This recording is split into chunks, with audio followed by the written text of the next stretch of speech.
इसके बाद एक और मार्क कर लीजिए 61, 60 के बाद 61 भी मार्क कर लीजिए, थोड़ा इंपॉर्टेंट है, समझ लीजिए क्या है। Partial exemption of agriculture produce, state government अगर चाहे तो वो ये भी रूल बना सकती है कि जो एग्रीकल्चरल प्रोड्यूस होता है, जो फसल कटती है, जितना भी एग्रीकल्चर का प्रोड्यूस होता है, जो भी प्रोडक्शन होता है, उसका कुछ स्पेसिफिक पोर्शन एग्जेम्प्ट कर सकती है स्टेट गवर्नमेंट। कितना पोर्शन? जितना उस फैमिली के सर्वाइवल के लिए अगले सीजन तक दोबारा फसल बोई जाए, कटे, तब तक उनके खाने पीने के लिए जितना चाहिए उतना, प्लस अगली बार प्रोडक्शन करने के लिए, फसल बोने के लिए जितना प्रोड्यूस जरूरी है, इतने को एग्जेम्प्ट करा सकती है। ये स्टेट गवर्नमेंट कर सकती है रूल बना के। ये पावर यहां दिया है 61 में। इसके बाद 64 भी देख लीजिए। 64, क्योंकि आप देखेंगे डिक्री के एग्जीक्यूशन से रिलेटेड पहले बहुत लिमिटेड क्वेश्चन आते थे, बट अब थोड़ा सा ना एम्बिट बढ़ गया है एग्जाम्स का, थोड़ी ज्यादा चीजें एग्जीक्यूशन से पूछने लगे, because this is one of the most important thing. इसीलिए थोड़ा सा मैं आपको कुछ एडिशनल सेक्शंस भी बता रहा हूं इधर, जो आपको जहन में रखने चाहिए, क्योंकि हमें एग्जाम क्रैक करना है। ठीक, सो 64 देखिए, private alienation of property after attachment to be void. किसी प्रॉपर्टी का अटैचमेंट अगर हो गया है, बस ब्रीफ में समझ लीजिए 64, किसी प्रॉपर्टी का अगर अटैचमेंट हो गया है तो अटैचमेंट होने के बाद उस प्रॉपर्टी का एलियनेशन नहीं होगा प्राइवेट, जो होगा कोर्ट के कंसेंट से होगा। कोई भी पार्टी जो जिसकी वो प्रॉपर्टी है वो किसी दूसरे को ट्रांसफर नहीं कर सकता बेसिकली अटैच होने के बाद। ऐसे जितने भी ट्रांसफर्स या जिस भी तरीके का एलियनेशन होगा, वो एलियनेशन वैलिड नहीं होगा, वो वैलिड नहीं होगा अगर अटैचमेंट के बाद हुआ है तो। इसके बाद 65 भी आपको पढ़ना चाहिए। ये सेक्शन नंबर इंपॉर्टेंट नहीं है, नंबर तो इधर 60 और 61 ही इंपॉर्टेंट है, सबसे ज्यादा 60 इंपॉर्टेंट है इधर, बट इसकी बात समझ लीजिए। परचेजर्स टाइटल, ये किस सबहेड के अंदर आ रहा है? सेल के अंदर। अब देखिए समझिएगा, जब एग्जीक्यूशन ऑफ डिक्री के लिए कोई प्रॉपर्टी सेल करी जाती है, डिक्री को एग्जीक्यूट करने के लिए जब कोई प्रॉपर्टी सेल करी जाती है तो उसका पूरा एक प्रोसीजर है लंबा चौड़ा, ऑक्शन के थ्रू सेल होती है, ऑब्जेक्शन लिए जाते हैं, वो सब अभी अपन आगे ऑर्डर में पढ़ेंगे। तो जिस व्यक्ति ने उस प्रॉपर्टी को खरीदा, प्रॉपर्टी अटैच होकर सेल होगी ऑक्शन में, एक व्यक्ति होगा परचेजर उस प्रॉपर्टी का। उस परचेजर का टाइटल किस दिन से माना जाएगा उस प्रॉपर्टी पे? क्योंकि मैंने क्या कहा, वो परचेज मनी डिपॉजिट, परचेज एक दिन होगा और वो जो सेल होगी वो एब्सोल्यूट कभी और जाके होगी। उसकी कहानी अभी पढ़ेंगे, डिटेल में जाएंगे। अभी ये समझिए कि जो डेट ऑफ परचेज या जो टाइटल डेराइव होगा वो होगा परचेज की डेट से, उस दिन से नहीं जब वो सेल एब्सोल्यूट होगी, क्योंकि परचेज की डेट और सेल एब्सोल्यूट होने की डेट में डिफरेंस होगा कई दिनों का। तो उस परचेजर का टाइटल किस दिन से माना जाएगा? जिस दिन परचेज हो गया था उसी दिन से, भले ही सेल एब्सोल्यूट बाद में हुई हो। ये बात अभी आप आगे समझेंगे, आगे के प्रोविजन आगे जब हम ऑर्डर पे जाएंगे वहां आप ये बात समझेंगे। ठीक, तो 65 is also to be understood. इसके बाद 73 है, रूल उतना इंपॉर्टेंट नहीं है, बट ब्रीफ में ये बात समझ लीजिए कि जो भी प्रोसीड्स आएगा, अब आपने प्रॉपर्टी सेल कर दी for the purpose of execution, अब जो नेट प्रोसीड आया, जो पैसा आया प्रॉपर्टी सेल करने के बाद, उसका डिस्ट्रीब्यूशन कैसे होगा? तो आप बहुत अच्छे से जानते हैं, सबसे पहले कोर्ट अपने एक्सपेंसेस लगाएगा, निकालेगा, क्योंकि भैया ऑक्शन करके बिकवाई जा रही है, प्रॉपर्टी सेल करी जा रही है, तो कोर्ट का जो खर्चा पानी हुआ, सबसे पहले कोर्ट क्या करता है? अपना पैसा निकालता है। उसके बाद यहां पे टर्म देखेंगे, rateably distribute among decree holders, proceed of execution sale to be rateably distributed among decree holder। rateably की का मतलब होता है डिस्ट्रीब्यूट करने का, कि जिसका जितना शेयर, जो जितने के लिए एंटाइटल्ड, उसको उतना दे दिया जाएगा, लेकिन उसमें से पहले कौन निकाल लेगा? कोर्ट अपने एक्सपेंसेस निकाल लेगा उस नेट प्रोसीड से। फिर जो बचेगा, जो भी डिक्री होल्डर हैं, अगर मल्टीपल हैं तो जो भी उनका शेयर बनता है उस शेयर में उनको दे दिया जाएगा। बस यही है, डिटेल में समझाया, बहुत ज्यादा पढ़ने की अंदर जरूरत नहीं है। इसके बाद 74 एक मार्क कर लीजिए, 74 is also important. Section 74, resistance to execution, और ये किस चीज से है? Immovable property. अगर इमूवेबल प्रॉपर्टी से रिलेटेड कोई डिक्री है, किसी व्यक्ति को इमूवेबल प्रॉपर्टी की पोजेशन दी गई है डिक्री में, उसके एग्जीक्यूशन को अगर कोई रेजिस्ट करता है, उसके एग्जीक्यूशन को अगर कोई रोकता है, तो उसके अगेंस्ट कोर्ट के पास पावर है एक्शन लेने का। सिविल प्रिजन में भेज सकते हैं 30 दिन के लिए। देखिए यहां 74 में लिखा है, where the court is satisfied that the holder of a decree for the possession of immovable property or that the purchaser of immovable property sold in execution of a decree has been resisted or obstructed in obtaining possession of the property by the judgment debtor। judgment debtor या कोई दूसरा व्यक्ति उसको obstruct कर रहा है, रोक रहा है, रेजिस्ट कर रहा है प्रॉपर्टी की पोजेशन लेने से, ऐसे केस में क्या होगा? In that case, by the judgment debtor or some person on his behalf, and that resistance or obstruction was without any just cause, the court may, at the instance of the decree holder or purchaser, order the judgment debtor or such other person to be detained in civil prison। 30 दिन के लिए civil prison में भेजा जा सकता है। 30 दिन के लिए ऐसे व्यक्ति को जो इमूवेबल प्रॉपर्टी से रिलेटेड डिक्री को एग्जीक्यूट होने से रोक रहा है, किसी व्यक्ति को इमूवेबल प्रॉपर्टी की पोजेशन लेने से रोक रहा है, उसे 30 दिन के सिविल प्रिजन में भेजा जा सकता है। अब ये हमने पढ़ा कि एग्जीक्यूट करने के लिए, एक डिक्री को एग्जीक्यूट करने के लिए आप क्या क्या कर सकते हैं, तो ये सारी चीजें कर सकते हैं आप। ठीक, आप अरेस्ट एंड डिटेंशन करा सकते हैं, आप प्रॉपर्टी अटैच करके सेल कर सकते हैं, और आप पोजेशन ले सकते हैं उस प्रॉपर्टी की, या डिलीवरी करा सकते हैं। मूवेबल प्रॉपर्टी है तो उसको डिलीवर करा सकते हैं, या फिर प्रॉपर्टी अटैच करके सेल कर सकते हैं। व्यक्ति का अरेस्ट एंड डिटेंशन आप करा सकते हैं, या फिर रिसीवर अपॉइंट कर सकते हैं, या कोई और तरीके से कर सकते हैं। तो अभी हमने सेक्शन वाले पोर्शन में पढ़ा कि क्या क्या आप कर सकते हैं for the purpose of execution of decree. अब आ जाइए इसके करस्पॉन्डिंग ऑर्डर की तरफ। So let's move to order 21। अब देखिए जरा, 21 इज वेरी इंपॉर्टेंट, लेकिन बहुत बड़ा ऑर्डर है, बट मैं आपको सिर्फ वो पर्टिकुलर रूल्स बताऊंगा जो इंपॉर्टेंट हैं, जिनसे सवाल बनेगा प्रीलिम्स का। बस मैं आपको वो बताऊंगा, कहानी अपन पूरी समझते चलेंगे कि ये चल क्या रहा है, लेकिन पढ़ेंगे हम सिर्फ वो रूल जो एग्जाम में आने की संभावना ज्यादा है। तो ये हमने पढ़े सेक्शंस एग्जीक्यूशन से रिलेटेड। अब मैं आपको बता देता हूं एग्जीक्यूशन से रिलेटेड रूल्स, कौन कौन से रूल्स आपको ध्यान रखने हैं। सबसे पहले रूल 1 से यस सवाल आता है, इस सेक्शन को मैं अलग कर दे रहा हूं। यहां देखिए रूल 1, सिर्फ ये पूछा जा सकता है कि मोड ऑफ पेइंग मनी, अगर डिक्री में पैसा पे करना है। डिक्री किस चीज के है? पेमेंट ऑफ मनी की। मैं डिक्री होल्डर हूं, मेरे फेवर में डिक्री आई है कि मुझे आपसे 50,000 रुपए लेना है, तो इस 50,000 का पेमेंट कैसे होगा? कोर्ट ने तो लिख दिया कि मनी का पेमेंट करवा दें, सेक्शन में तो लिख दिया कि मनी का पेमेंट करवा दें, कैसे करवाएंगे वो डिटेल्ड इधर दिया है। तो ये दिया है रूल 1 में, mode of paying money under decree. पैसे का पेमेंट अगर डिक्री में करना है तो क्या मोड होगा। मैं आपको ब्रीफ कर दे रहा हूं सारी बातें, एक एक चीज पढ़ने की जरूरत नहीं पड़ेगी इधर, मैं आपको ब्रीफ कर दे रहा हूं। सबसे पहला है कि सीधे जाके कोर्ट में जमा करवा दो। जो भी जजमेंट डेटर है वो कोर्ट में जाके जमा करा सकता है वो अमाउंट। कोर्ट में नहीं जमा कराना है तो फिर किसी दूसरे पेमेंट मोड से कर दीजिए। बी में लिखा है किसी भी दूसरे ऐसे मोड ऑफ पेमेंट से आप पे कर सकते हैं पैसा डिक्री होल्डर को जिसमें एक्नॉलेजमेंट मिले आपको, जहां आपके पास प्रूफ हो कि यहां से आप पैसा दे दिया। बैंक अकाउंट में जमा करा दीजिए उसके, अब तो मल्टीपल मोड आ गए, फोन पे कर दीजिए, पेटीएम कर दीजिए, गूगल पे, जहां भी एक्नॉलेजमेंट हो इस बात का कि यहां से पेमेंट हो गया, उस किसी भी मोड से आप कर सकते हैं। या फिर इसके अलावा कोर्ट जैसे डायरेक्ट करे वैसे कर सकते हैं। इसके अलावा सी में लिखा है जैसे कोर्ट डायरेक्ट करे वैसे पेमेंट हो सकता है। तो ये मोड ऑफ पेमेंट है कि पैसे का पेमेंट अगर होना है तो या तो कोर्ट में दे दीजिए, डायरेक्ट उसको दे दीजिए, या कोर्ट जो डायरेक्ट करे वैसे कर दीजिए। ये है रूल 1 में। इसके बाद rule 2, this is also important, payment out of court to decree holder. ये तो सब कोर्ट के कॉन्फिडेंस में हो रहा था, कोर्ट के नॉलेज में हो रहा था कि या तो आपने कोर्ट में करा दिया या फिर आपने कोर्ट में बता के कि साहब हम इस मोड से कर दे रहे हैं और उसका एक्नॉलेजमेंट है, या फिर कोर्ट जैसे डायरेक्ट करे। आउट ऑफ कोर्ट अगर पेमेंट आप कर रहे हैं और आपने अगर डिक्री होल्डर को कुछ पे किया है तो ऐसे केस में रूल 2 कहता है, इसकी 4th लाइन में आप देखेंगे, डिक्री होल्डर शैल सर्टिफाई सच पेमेंट। तो अगर मान लीजिए आउट ऑफ कोर्ट पैसा दिया है जजमेंट डेटर ने, तो डिक्री होल्डर इस बात का सर्टिफिकेट सबमिट करेगा, सर्टिफिकेट देगा कोर्ट में कि साहब मैंने रिसीव कर लिया पैसा। जजमेंट डेटर के अगेंस्ट जो डिक्री थी, जितने पैसे का पेमेंट उसे करना था वो मैंने रिसीव कर लिया, ये बात सर्टिफाई कौन करेगा? Decree holder.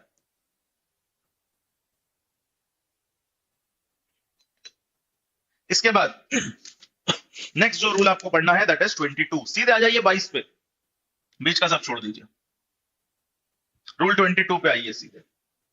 रूल 22 कहता है notice to show cause against execution in certain cases. अब देखिए यहां कुछ स्पेसिफिक केसेस दिए हैं जहां डिक्री एग्जीक्यूट करने के पहले कोर्ट नोटिस देगा उस व्यक्ति को जिसके अगेंस्ट डिक्री एग्जीक्यूट होनी है। जिस व्यक्ति के अगेंस्ट डिक्री एग्जीक्यूट होनी है कोर्ट उसको नोटिस देता है कि आप आइए और शो कॉज करिए कि आपके अगेंस्ट क्यों ये डिक्री हम एग्जीक्यूट ना करें। एक मौका देता है उस व्यक्ति को जिसके अगेंस्ट डिक्री एग्जीक्यूट होने वाली है, लेकिन ये कुछ स्पेसिफिक सर्कमस्टांस में होता है। आप सर्कमस्टांस देखेंगे तो आप समझ जाएंगे ऐसा क्यों हो रहा है, और मैं आपको बता दूंगा ऐसा क्यों हो रहा है। पहले आप वो सर्कमस्टांसेस देख लीजिए जिनमें ये किया जाएगा, नोटिस दिया जाएगा। यहां लिखा है when an application for execution is made a more than 2 years after the date of the decree। Application execution की कब आई है? डिक्री पास होने के 2 साल के बाद। अब भाई साहब डिक्री होल्डर 2 साल बाद अगर जागा है जजमेंट डेटर के अगेंस्ट, तो अब जजमेंट डेटर को एक मौका दिया जाना चाहिए, उसको एक नोटिस दिया जाएगा कि भैया तुम आके बताओ कि क्यों तुम्हारे अगेंस्ट डिक्री एग्जीक्यूट ना करी जाए, क्योंकि समय बहुत हो गया, 2 साल हो गए। और या तो 2 साल हो गए हो जब डिक्री किसके अगेंस्ट एग्जीक्यूट होनी है? जजमेंट डेटर के अगेंस्ट जब एग्जीक्यूट होनी है, तो 2 साल बीत चुके हो तब। या फिर अब आगे जो लिखा है बी और सी में वो दूसरे व्यक्ति हैं, वो एक्चुअली जजमेंट डेटर है ही नहीं, किसी और के अगेंस्ट एग्जीक्यूट हो रही है। वो देखिए तो और में लिखा है B against the legal representative of a party to the decree. अगर आप डिक्री किसके अगेंस्ट एग्जीक्यूट करा रहे हैं? जजमेंट डेटर के लीगल रिप्रेजेंटेटिव के अगेंस्ट। ये समय सीमा से बाउंड नहीं है कि 2 साल हो गए, आप कभी भी कराइए। कभी भी आप लीगल रिप्रेजेंटेटिव के अगेंस्ट अगर जा रहे हैं, जजमेंट डेटर के लीगल रिप्रेजेंटेटिव के अगेंस्ट अगर आप डिक्री एग्जीक्यूट कराने जा रहे हैं तो उसको नोटिस दिया जाएगा और उससे पूछा जाएगा कि आप बताइए कि क्यों आपके अगेंस्ट एग्जीक्यूट ना करा जाए, क्योंकि वहां ये देखना है ना कि उसने कुछ एक्वायर भी किया डिसीज व्यक्ति से या नहीं, अपने जेब से थोड़ी वो डिग्री एग्जीक्यूट करेगा। इसके बाद सी देखिए, अगेंस्ट दी असाइनी और रिसीवर इन इंसॉल्वेंसी। मान लीजिए जजमेंट डेटर इंसॉल्वेंट हो गया है, तो जो भी उसका असाइनी है या जिसको भी रिसीवर अपॉइंट किया गया है जो डिस्पोज ऑफ करेगा उसकी प्रॉपर्टी को, उस व्यक्ति को अगर उसके अगेंस्ट आप एग्जीक्यूट करा रहे हैं, डायरेक्टली जजमेंट डेटर के अगेंस्ट नहीं, उसके बिहाफ पे किसी दूसरे के अगेंस्ट करा रहे हैं तो ये नोटिस जाएगा। जजमेंट डेटर के अगेंस्ट करा रहे हैं तो जब 2 साल बीत चुके हैं डिक्री आने के, उसके बाद अगर आप जा रहे हैं इन दैट केस आप नोटिस देंगे। आगे देखिए लिखा क्या है, the court executing the decree shall issue a notice to the person against whom execution is applied for requiring him to show cause on a date to be fixed why the decree should not be executed against him। एक date fix करके उसको बुलाया जाएगा, उससे पूछा जाएगा कि उसके अगेंस्ट ये डिक्री एग्जीक्यूट क्यों ना करी जाए। यश का डाउट है कि 1B और 2 में क्या डिफरेंस है।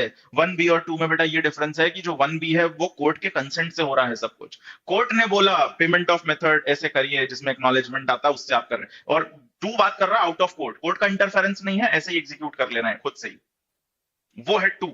तो वहां पे सर्टिफाई करके देगा डिक्री होल्डर कि हाँ साहब पैसे मिल गए, क्योंकि उसको भी तो सेटिस्फाई होना है ना कोर्ट को। ठीक, पूरा पढ़ोगे तो एक बार यूल अंडरस्टैंड। ऑल राइट, समझ आ गया। चलिए इसके बाद आइए सीधे 31 पे। अब अपन देखेंगे कि मूवेबल प्रॉपर्टी, इमूवेबल प्रॉपर्टी, कुछ स्पेसिफिक डिक्रीज किस तरीके से क्या क्या मोड उसके हो सकते हैं एग्जीक्यूट करने के, कुछ स्पेसिफिक डिक्रीज के जहां से सवाल पूछे जाते हैं। 31, 32 तो बहुत ही ज्यादा इंपॉर्टेंट है। डीजीएस वीजीएस में भी आपको क्वेश्चन मिलेंगे प्रीलिम्स में से 32 से। तो देखिए पहले 31 देखते हैं, decree for specific movable property. अगर डिक्री में कोई स्पेसिफिक मूवेबल प्रॉपर्टी की डिलीवरी होना है तो वो कैसे होगी। देखिए, where the decree is for any specific movable or for any share in a specific movable, it may be executed, underline कर लीजिए, it may be executed by the seizure। उस प्रॉपर्टी को सीज करके एग्जीक्यूट कराया जा सकता है। अगर कोई मूवेबल प्रॉपर्टी है, स्पेसिफिक मूवेबल प्रॉपर्टी की डिलीवरी करना है तो उस मूवेबल प्रॉपर्टी को सीज करके कराया जा सकता है। आगे लिखा है इफ प्रैक्टिकेबल, अगर प्रैक्टिकेबल है तो, अगर वो प्रैक्टिकेबल नहीं है तो फिर क्या करेंगे। आगे देखिए, ऑफ द मूवेबल और shares earn by the delivery thereof to the party to whom it has been adjudged or to such person as he appoints to receive delivery on his behalf। और दूसरा तरीका, एक तो क्या करेंगे, seize करके उस व्यक्ति को दिला देंगे जो एंटाइटल्ड है, जो भी डिक्री होल्डर है उसको वो मूवेबल प्रॉपर्टी दिला देंगे।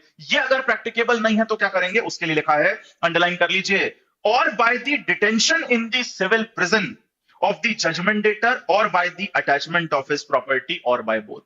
अगर वो मूवेबल प्रॉपर्टी सीज करके डिक्री होल्डर को दिलाना संभव नहीं है, इन दैट केस डिटेंशन से कराई जा सकती है एग्जीक्यूट डिक्री, उस व्यक्ति को डिटेन किया जा सकता है सिविल प्रिजन में, या फिर उस व्यक्ति की कोई दूसरी प्रॉपर्टी अटैच करके सेल करा दी जाएगी। और अटैच दोनों के थ्रू भी करा सकते हैं, उस व्यक्ति को डिटेंशन में डाल के या प्रॉपर्टी अटैच करा के, इन किसी भी माध्यम से डिक्री एग्जीक्यूट करा सकते हैं। अगर देखो हो क्या रहा है, इसका पर्पस समझना, इस अटैचमेंट का और इस डिटेंशन का पर्पस क्या है कि जो जजमेंट डेटर है वो कोर्ट की बात मान ले और कोर्ट ने उसको जो डायरेक्ट किया है, उसको जो भी ऑब्लिगेशन दिया है कि तुझे ये करना है in favour of decree holder, वो कर दे।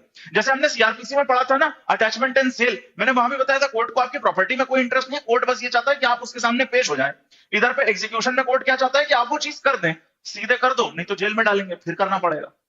समझ रहे हो, अगर वो प्रॉपर्टी सीज करना पॉसिबल नहीं है, आपने डिस्ट्रॉय कर दी, तो आपकी किसी दूसरी प्रॉपर्टी को अटैच करके एग्जीक्यूट करा लेंगे हम। आपसे निकलवाना है बेसिकली हमें वो प्रॉपर्टी, दैट्स इट। उसके लिए मोड्स हैं एग्जीक्यूशन के। इसका सब रूल 2 भी देख लीजिए, where any attachment under sub rule 1 has remained in force for 3 months. 3 महीने अगर अटैचमेंट रहा है तो उसके बाद उसे खत्म कर दिया जाएगा। 3 महीने में डिक्री एग्जीक्यूट नहीं तो उससे आगे अटैचमेंट नहीं रहेगा। वो तो बहुत ज्यादा इंपॉर्टेंट सवाल नहीं है, सिर्फ ये ध्यान रखिएगा कि स्पेसिफिक मूवेबल प्रॉपर्टी का अटैचमेंट किस रूल में दिया है और किन किन मेथड से कराया जा सकता है। तो एक है सीजर, दूसरा है डिटेंशन इन प्रिजन, या फिर अटैचमेंट ऑफ प्रॉपर्टी, और बोथ। ये मोड्स हैं। इसके बाद आइए आप 32 पे, इसके बाद आइए rule 32। This is very very important. ये किन डिक्रीज के एग्जीक्यूशन की बात कर रहा है, स्पेसिफिक परफॉर्मेंस ऑफ कॉन्ट्रैक्ट की, या फिर रेस्टिट्यूशन ऑफ कॉन्जुगल राइट की, या इंजंक्शन। 3 तरीके की डिक्री के एग्जीक्यूशन की बात करता है रूल 32, जहां कॉन्ट्रैक्ट का स्पेसिफिक परफॉर्मेंस कराना हो, या कॉन्जुगल राइट्स रेस्टिट्यूशन की डिग्री हो, रेस्टिट्यूशन ऑफ कॉन्जुगल राइट्स है बस ने स्पाउस के, एक मैरिड कपल में जो दोनों स्पाउस हैं एक दूसरे के प्रति जो उनके ऑब्लिगेशंस हैं, डोमेस्टिक ऑब्लिगेशंस, उनको फुलफिल कराने की डिग्री को कहते हैं रेस्टिट्यूशन ऑफ कॉन्जुगल राइट। वो डिग्री कैसे एग्जीक्यूट कराई जाएगी, या स्पेसिफिक परफॉर्मेंस ऑफ कॉन्ट्रैक्ट की डिग्री कैसे एग्जीक्यूट कराई जाएगी, या फिर इंजंक्शन से रिलेटेड डिग्री तो वो ऑर्डर है तो वो कैसे एग्जीक्यूट कराया जाएगा, इसके बारे में लिखा है। और बहुत इंपॉर्टेंट है ये rule. Where the party against whom a decree for the specific performance of a contract or for restitution of conjugal right or for an injunction has been passed has had an opportunity of obeying the decree and has willfully failed to obey it। Underline करिए, the decree may be enforced, ये पूरा portion underline कर लीजिए।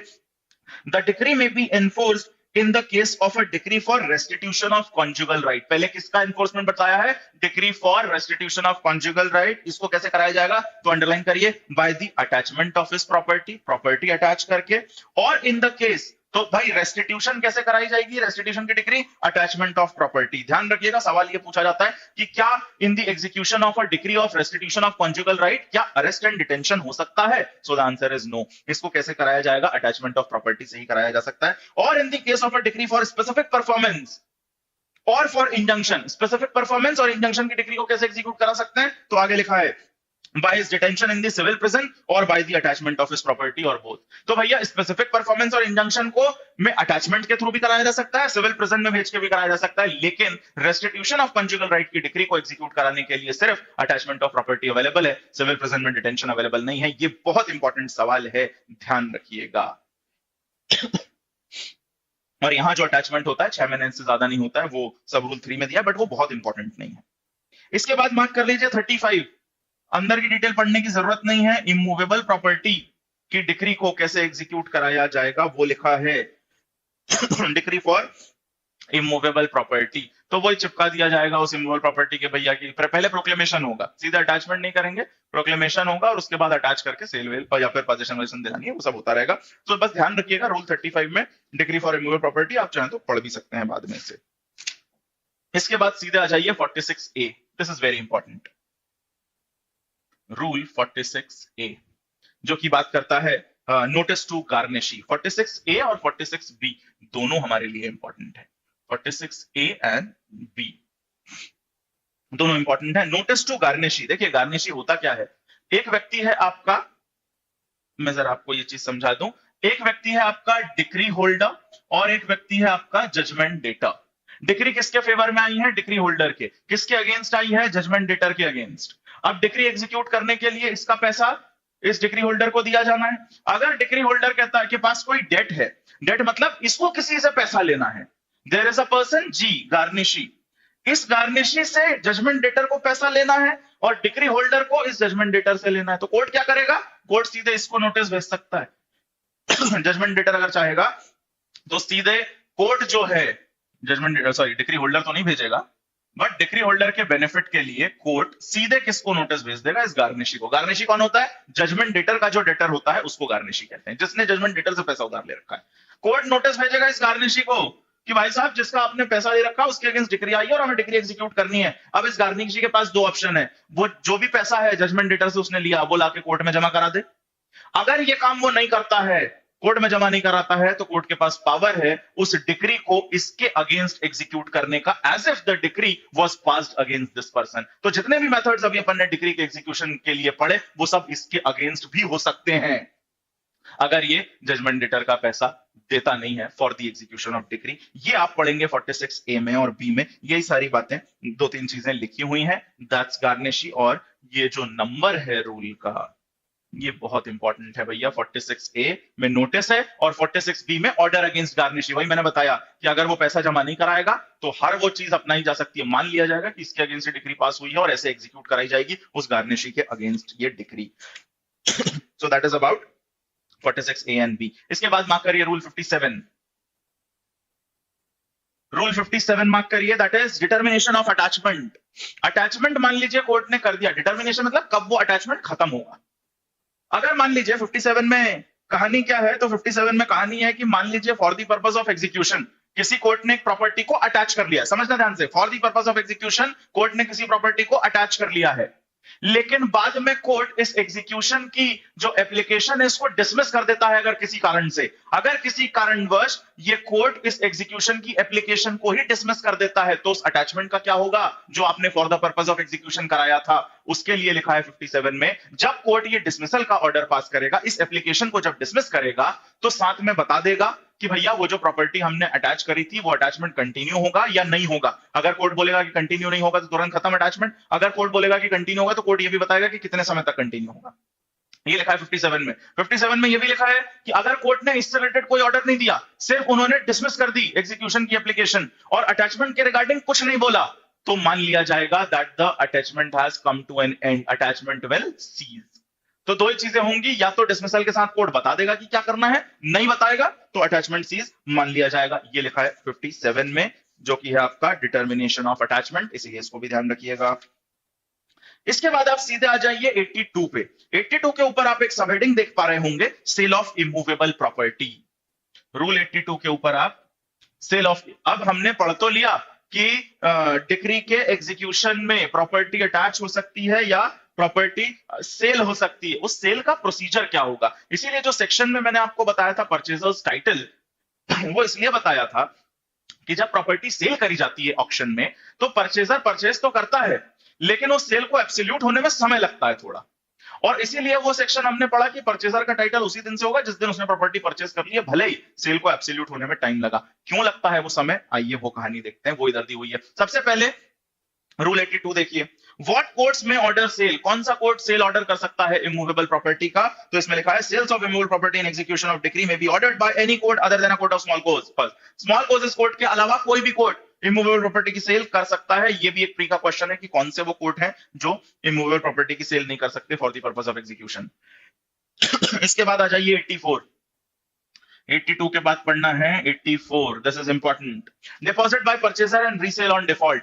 जिस दिन भी purchase करेगा purchaser, देखिए ऑक्शन के थ्रू होता है, जिस दिन भी परचेजर परचेज करेगा जो अमाउंट डिसाइड हुआ है उसका एक पोर्शन उसे तुरंत देना है। तो देखिए 84 में लिखा है, on every sale of immovable property the person declared to be the purchaser shall pay immediately after such declaration a deposit of, underline कर लीजिए, 25% on the amount of his purchase money। जितने में भी उसने प्रॉपर्टी खरीदी है immovable, उसका 25% उसे तुरंत जमा कराना है, इमीडिएटली जमा कराना है परचेज करने पे।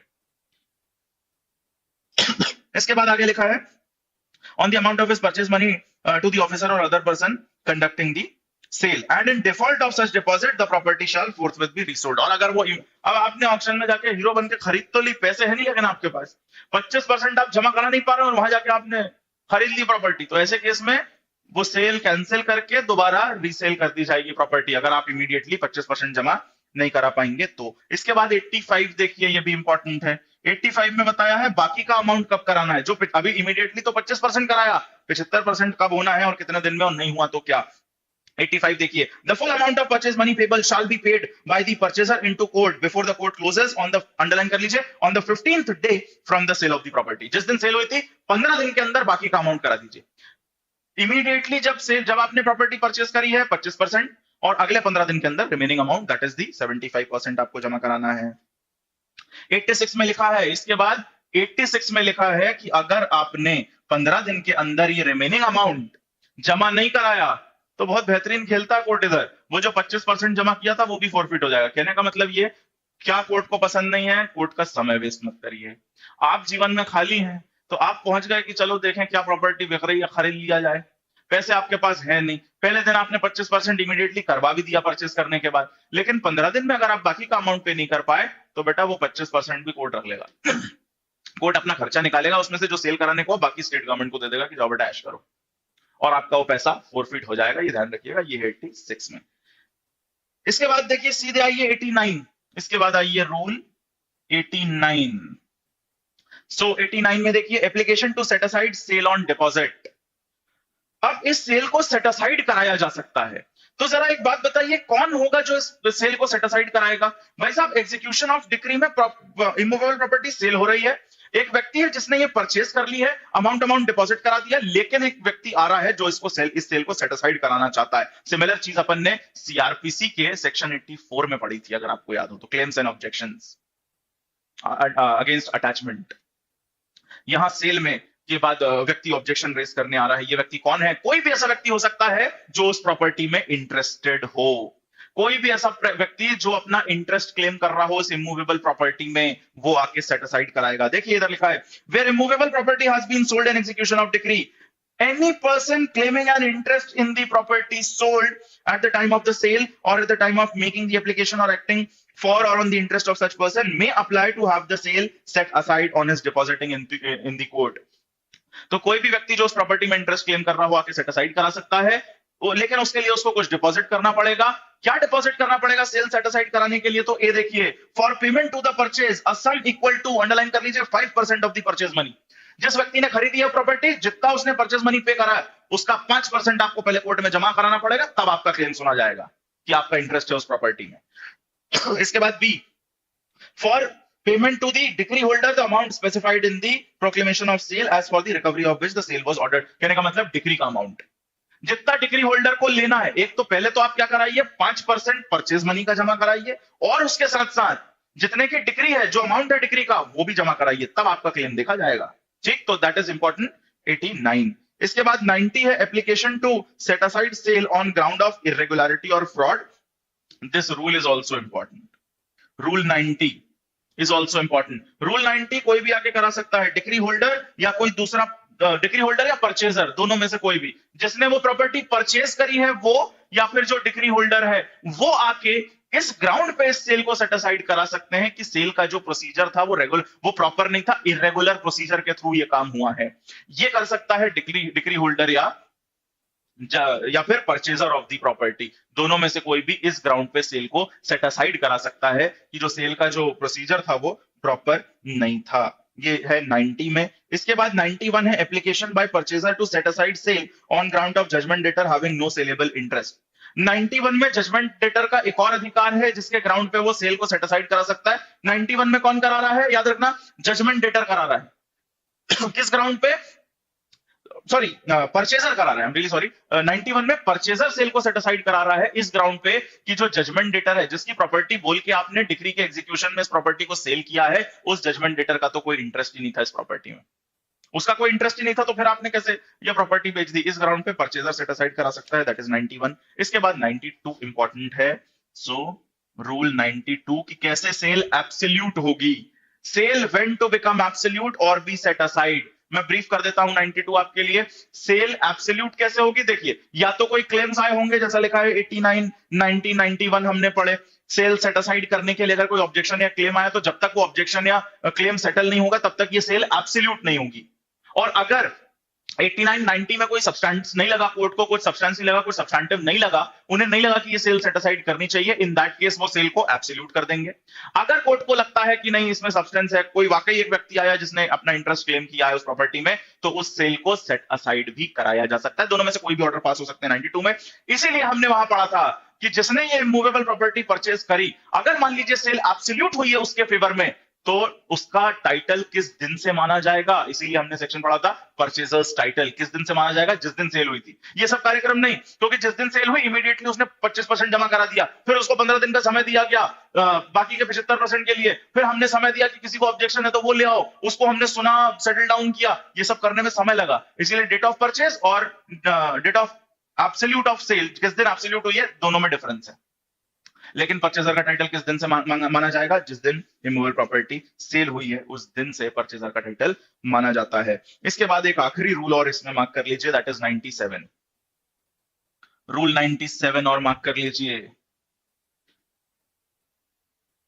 रेजिस्टेंस और obstruction to possession of immovable property. ऐसा अपन ने सेक्शन भी पढ़ा है, यहां भी वो बात लिखी है कि यहां जो पूरा एग्जीक्यूशन में अगर किसी व्यक्ति को प्रॉपर्टी दिलाई गई है इमूवेबल प्रॉपर्टी, उसकी पोजेशन लेने में अगर कोई व्यक्ति ऑब्स्ट्रक्शन कॉज कर रहा है या फिर रेजिस्टेंस कर रहा है, रेजिस्ट कर रहा है उस पोजेशन को लेने में किसी व्यक्ति को, इन दैट केस उसके अगेंस्ट कोर्ट एक्शन ले सकता है। यही बात इस रूल में लिखी है। So rule 97 is also important and that's all for this particular order. और इस तरीके से आपका खत्म होता है judgment, decree and execution of decree. सारे सेक्शन हमने पढ़ लिए, इससे रिलेटेड, जजमेंट एंड डिक्री से रिलेटेड, उसके एग्जीक्यूशन से रिलेटेड बहुत सारे सेक्शन हमने पढ़े। 36 टू 74 के बीच में जितने इंपॉर्टेंट क्वेश्चन बन सकते हैं वो सब मैंने आपको बता दिए। इस पर्टिकुलर ऑर्डर ऑर्डर 21 से 20 और 21 दोनों से जो प्री के क्वेश्चन बन सकते हैं वो हमने देख लिया। और आई होप आपको एक कॉम्प्रिहेंसिव आइडिया भी लग गया कि सब चल क्या रहा है, क्यों जजमेंट आता है, उसके बाद डिक्री अलग आती है और डिक्री के बाद एग्जीक्यूशन अलग होता है, ये सब क्यों हो रहा है। I hope you have understood that as well.